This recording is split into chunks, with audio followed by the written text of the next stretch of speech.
Hi, it's Kit Fenlow Bates here, and video 3 in a series on Web 3.0. So in the first one I talked about Web 1.0 and 2.0.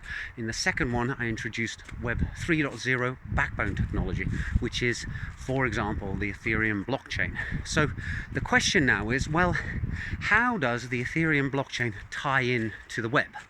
We know why we want it to tie into the web, because it gives us the opportunity to do all sorts of programmatic financial things with things of real value, ethers in this case, that you can actually put a dollar price to.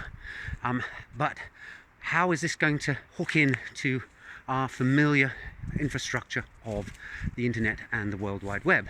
And the answer there partially lies with the structure of smart contracts, and mainly with all the libraries and components that have been developed since in order to take advantage of what you can do with smart contracts. So I'll start with the smart contracts first.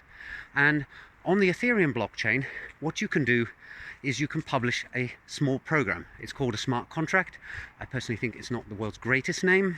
It really is a short program that all the nodes on the blockchain run, and they should all come up with the same deterministic answer, which then says that the actions that that program took are consistent across the whole network. You have one view of the truth, and this is very important when you are, for example, dealing with payment, because you should not be able to pay two people with the same banknote, and that has to carry over into the virtual world as well. And we're paying quite a high cost in order to solve this problem, but surprisingly the double spend problem is actually a very, very tricky one. Now anyway, back to Ethereum and smart contracts.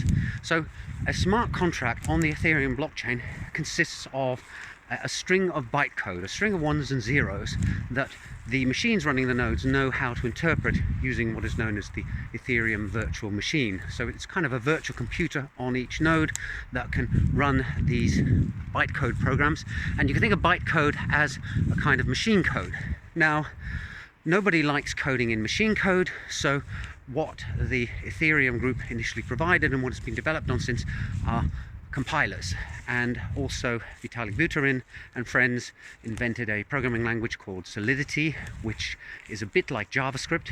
There are other options out there. I can think of another one. There's a Python-like programming language called Viper, which performs the same thing that Solidity does. And what it allows you to do is, as a programmer, you can write human readable code. Well, I think of it more as barely human readable code. The average person it won't make any sense to. But programmers can write programs, and then the compiler turns them into bytecode, and then you can deploy them on the Ethereum blockchain, and now all the nodes that are maintaining and extending the blockchain can run that code. So when the code is sitting on the blockchain, it's just ones and zeros.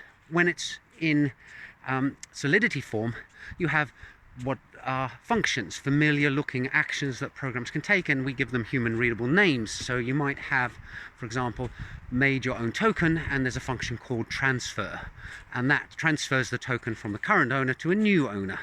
So the problem is, if your program is running on the blockchain as ones and zeros and it doesn't have neat function names, how am I as a developer going to be able to allow a non-sophisticated user to access that transfer function, say, in an understandable and easy manner?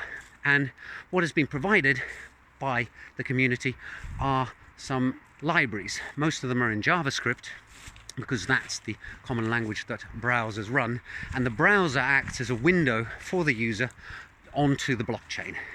And this library, there are a couple I can think of. There's web3.js, another one is called ethers.js.